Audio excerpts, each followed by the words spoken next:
It's great to be with another great friend. It's been around, I've been around a long time, and I've seldom do I get to campaign for someone who I've agreed with more on basically everything. We go back all the way to roots in Syracuse, New York. I'm talking about, and before that, I'm actually talking about Dorothy. Her roots don't go there, but look, she's always been there for me and Jill when we've needed her most. She was an incredible First Lady of Virginia, and she will be again. She is the very best. And Dorothy, speaking of First Ladies, I'm Jill's husband. Jill wanted to be here tonight, but if you turn on the Olympics and watch Team USA, you'll see Jill Biden stand there cheering with them. The Japanese Prime Minister, who, as I invited him, the first person to come to the White House, head of state, he made it real clear. He didn't want me, he wanted her to go.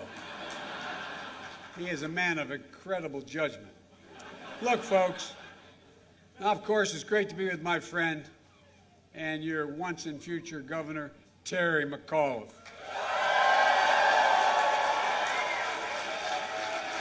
I mean this. Think about this. You got it.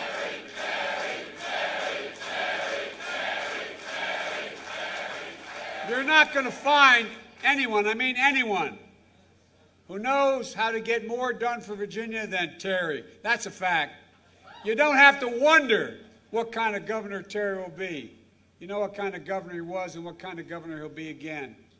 He was a great governor of Virginia, and he'll be even greater this time because he even has more going for him. And Virginia, you got to elect him again. You got to elect him again. And I mean this, not just for Virginia, but for the country. The country's looking. He's off your elections, the country's looking. This is a big deal. Terry and I share a lot in common. I ran against Donald Trump, and so is Terry.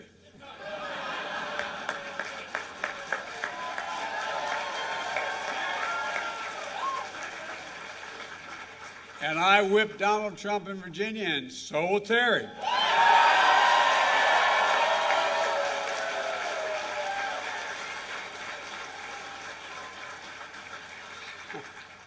I tell you what, the guy Terry's running against is an accolade of Donald Trump, for real. I mean, it's just like, I don't know where these guys come from. I really mean it. But above all, Terry, we share the same vision about delivering results. And maybe most importantly, why we got involved in politics in the first place. The very wealthy, and I respect anybody who makes a lot of money. You should be able to be a millionaire or billionaire, whatever you want, as long as you pay your fair share. But here's the deal. They don't need me to protect them. I got involved in politics because of the neighborhood I came from, the towns I came from. Scranton and Claymont-Dell are a little steel town. Delivering results for hard-working people who, if you just give them a chance, just a chance, they never have let the country down. You know, I really mean that. That's not hyperbole. I really mean it. Just, you look, I've been in office now for 6 months as of a couple days ago. And I think the administration has a lot to be proud of. We vaccinated over 160 million Americans. We've created over 3 million new jobs, more than any administration has in the first 6 months in entire presidential history. Never has it happened before. We eliminated what we're now estimated to be on track. The economy not growing before the recession, before COVID, said the economy would grow with 3.5%. Now everything from the OECD to all of Wall Street suggests that we're going to grow this economy 7% just this year. That is the highest growth in more than 4 decades in America. In fact, it's the best job growth in the world right now. And in just the past few weeks, one of the biggest tax cuts in the history for families in America with kids went into effect this last week. I've been saying, I really mean this. It's about time ordinary, hardworking people get a tax break. Because that's what it is. Parents are seeing that money go into their bank accounts right now. And let me tell you what's going to mean for Americans. We're going to cut child poverty in half this year because of that. Look, Terry and I share the same basic truth. Trickle-down economies never work. It's time to build the economy from the bottom up and the middle out. That's what we are. And by the way, the wealthy have never done poorly when the middle class and working class people do well. They do well. Look, Terry understands that it started with the American Rescue Plan that's delivering immediate relief to the folks who needed it most. Folks are on the back of their heels. A lot of them knocked down. Those rescue checks that went out to more than 80% of the adults and children in Virginia that provide a little extra breathing room for people. My dad used to say, and I really mean this, my dad used to say, Joey, a job's about more than a paycheck. It's about your dignity. It's about respect. It's about your place in the community. It's about just having, Joey, and I mean this sincerely, when he lost everything in Scranton and we moved to Delaware, he said, Joey, it's about a little breathing room. That's all people are asking for. There's a little bit of breathing room, a little extra room. Look, aid for small businesses. That helps them hire and reopen their doors. I'm looking, here it is. Excuse me.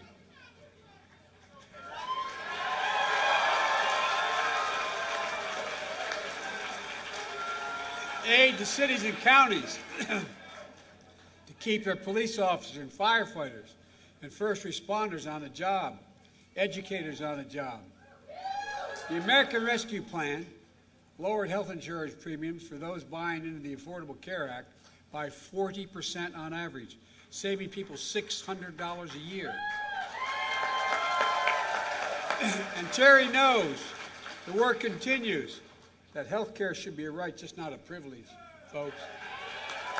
And as I said when I was running, with Terry and Dorothy's help, it's not enough to build back. I mean this sincerely. America is the only nation in the world when it's faced a crisis has come back stronger than before the crisis. Only one. I'm not joking. We have to build back and build back better. It's amazing how that phrase has caught on around the world, isn't it? But Terry and I know, along with Mark Warner and Tim Kaine and Don Beyer and Abby Settlenberg,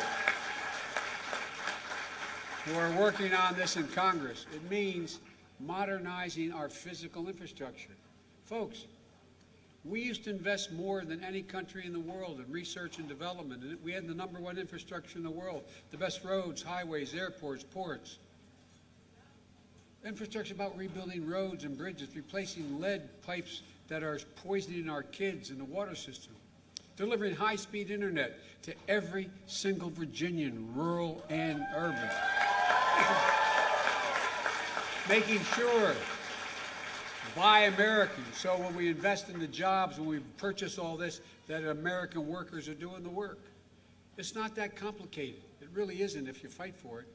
Terry and I share the belief that building back better means investing and also in our human infrastructure. You know, that's my plan. It includes all the things Terry's fighting for. Terry and I believe that when we educate our children earlier, they do better.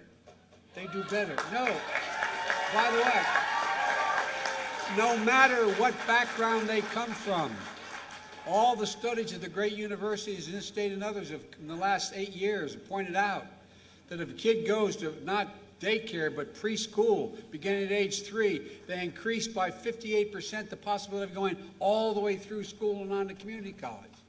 That's why we support universal pre-K for 3 and 4 years old. And Terry, if I get it done, y'all aren't going to have to pay for it here in Virginia. And look, we believe 12 years of education is not enough to compete in the 21st century economy. That's why I want to make two-year community colleges available to every single American.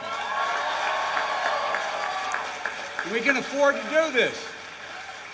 I do have one concern. My wife, Jill, is teaching full-time still as a community college professor and First Lady. But Terry's going to be her boss again. Because she teaches at, anyway, Northern Virginia Community College.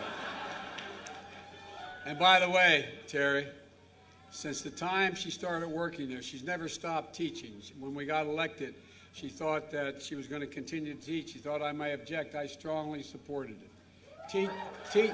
Teaching is not what my wife does. It's who she is. And folks, look, the fact is that the idea that we are able to bring together people to give them great opportunities is totally within, look, we can afford to do this.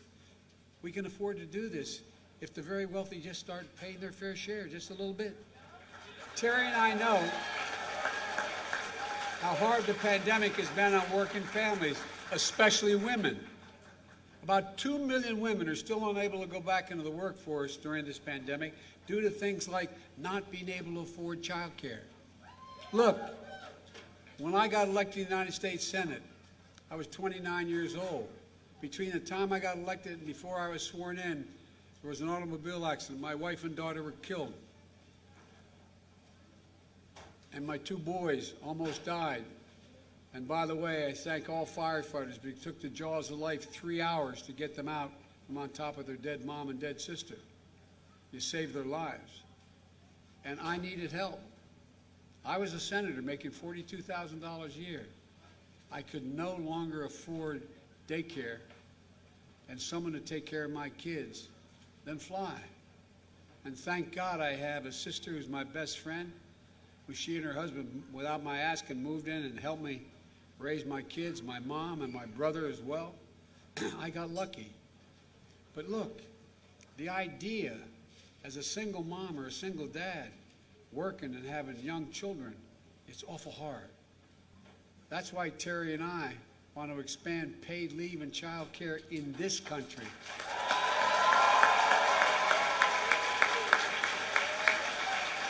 And by the way, Terry, you and I have been talking about this for a long time. We've been talking about high drug prices, how incredibly high they are, and how we keep getting ripped off.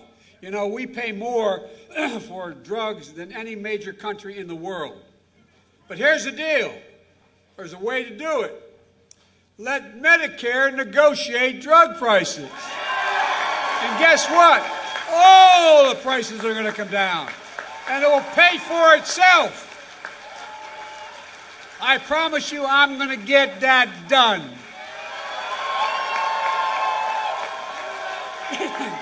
Look, and here's the deal. Terry, I know this can be paid for.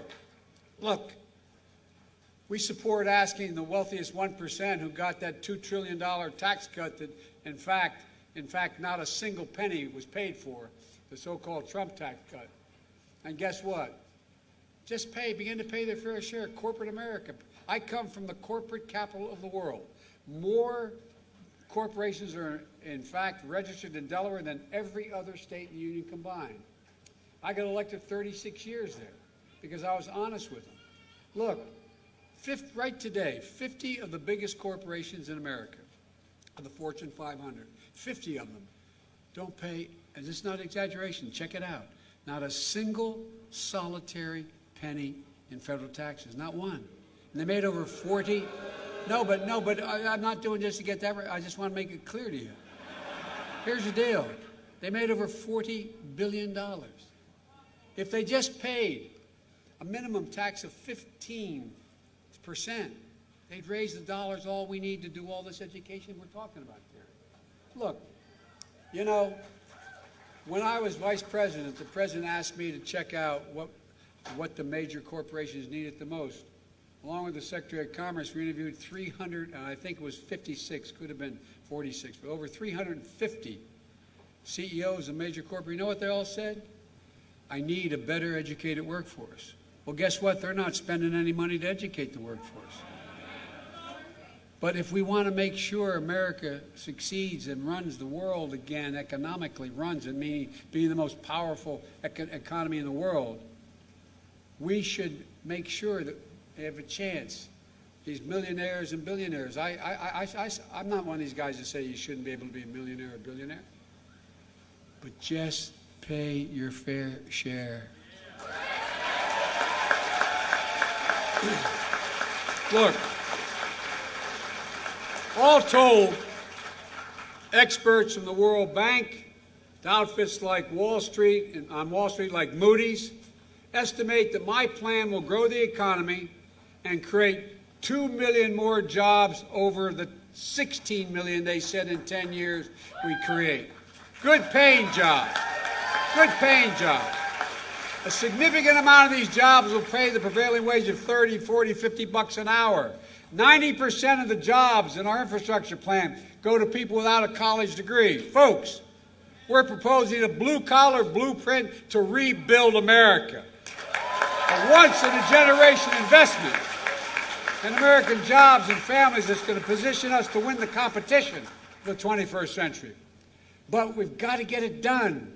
And I need a partner like Terry, who not only is respected in this state, but respected by governors all across America, who knows how to get it done in the states. Folks, on his watch as governor last time, the Virginia economy boomed. 200,000 jobs created. Unemployment went down in every single county, including rural Virginia, by nearly 50%. He attracted major companies to this state. Look how your state grew. And by the way, you know, any of you who are in the business know the first thing you try to attract a company to come to your city, your state, your town, first thing they ask is, what's the highway system? Will I have access to an interstate? Is the port available? Tell me whether or not I have broadband. Tell me whether or not, all the things we're going to build. You know, look, Terry worked with Republicans to invest in education, transportation, and workforce development. And by the way, Virginia has a whole bunch of veterans and active duty military members, more than almost any state. And guess what? The American Rescue Plan marked one of the biggest investments in veterans' health in a long, long time. We'll upgrade VA hospitals that are 50 years old, reduce the shortages of doctors and nurses. No veteran, from my son who passed away on, should pick up a phone and say, or have a wife or husband call and say, I need help, and say, we can't see you for a while. We owe them immediate action. Immediate. It's a sacred obligation. And I know no governor who stood up for our veterans and military families more than this guy, helping them apply their skills to good-paid civilian jobs, fields like cybersecurity and health care. He also worked with the General Assembly to find 2 new veteran care centers, including the first one in Hampton Roads region, which is hard to believe. Terry understands. He knows. He knows also about crime prevention as a top priority. He understands how important it is to find funding from the American Rescue Plan to provide law enforcement personnel with more resources, not fewer resources. Look, we need to help them in a lot of ways. We need to do away with chokeholds and all those things, I agree, but on the side of this is we need them to have more social workers, more veterans, more psychological help, more psychologists. And where it happens, it works. Personnel and resources to keep communities safe, and he has taken on the gun lobby to enact sensible gun safety measures without infringing on anybody's Second Amendment right, including keeping guns out of the hands of domestic abusers.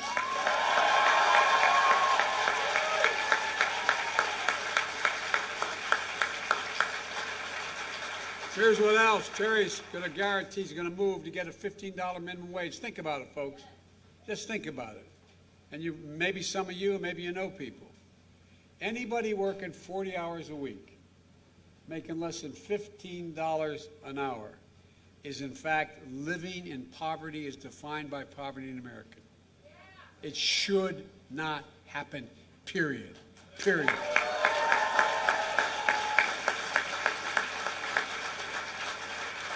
An amazing number of American people who are struggling have rental costs and housing costs that are at least 30 to 35% of their total income.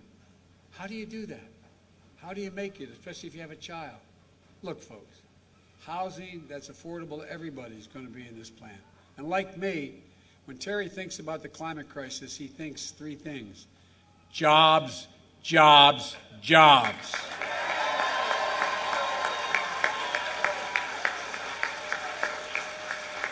It is the reason why we're going to lead the world. Let me close with this. I'm sorry I'm getting kind of wrapped up in this. I need him. I need him. Look, in this election and in 2022, the question the American people are going to be asking is whether or not we're helping them and their families. Not giving them anything. Are we giving them a shot? Just giving them an even shot. Do we understand what they're going through? Can we deliver for them? As Democrats, we have to show we do understand, and we're delivering for them, and we're keeping our promises. We just have to keep making the case. Just as the Republican Party today offers nothing but fear, lies, and broken promises. No, listen, I mean, think about it. Turning on the television every day and seeing a replay what happened on January 6th and saying, I was told there were a lot of peaceful, wonderful people. God, no, I really mean to think about it. It is bizarre. We have to keep cutting through the Republican fog that government is the problem and show that we, the people, are the solution. We're the most unique country. So think about this. We're the most unique country in the history of the world. Not a joke. Every other country is put together based on race, religion, ethnicity, background, except the United States. The United States is based on the only country in the world based on the proposition that we hold these truths to be self-evident, that all women and men are created equal, endowed by their Creator with certain inalienable rights, life, liberty, pursuit of happiness. We've never met the test, but we've never walked away from it like the Republicans have. We have never walked away. And we keep, every administration, we keep moving that needle further and further. Look, folks, we're going to have to go out and win this thing, win races up and down the ticket. We got to protect your majority in the House of Delegates. We got to reelect Mark as the Attorney General. We got to reelect Hala as your Lieutenant Governor. We got to elect Terry back as governor. He's been here before. He knows what to do. He knows how to get things done. Virginia, we did it in 2020. In the battle for the soul of America, the people voted. Democracy prevailed. The Constitution held. And we have to do this again. I've said time and again, no matter what, you can never stop the American people from voting, and they're trying like hell. We have to decide. The power must always be with the people. 50, promise you this, 50 years from now, our children and grandchildren will look back and know that it was at this moment America won the 21st century again. And it starts now. Virginia, it starts with Terry. It starts with you. God bless you all, and may God protect our truth. Thank you, thank you, thank you, thank you. Thank you.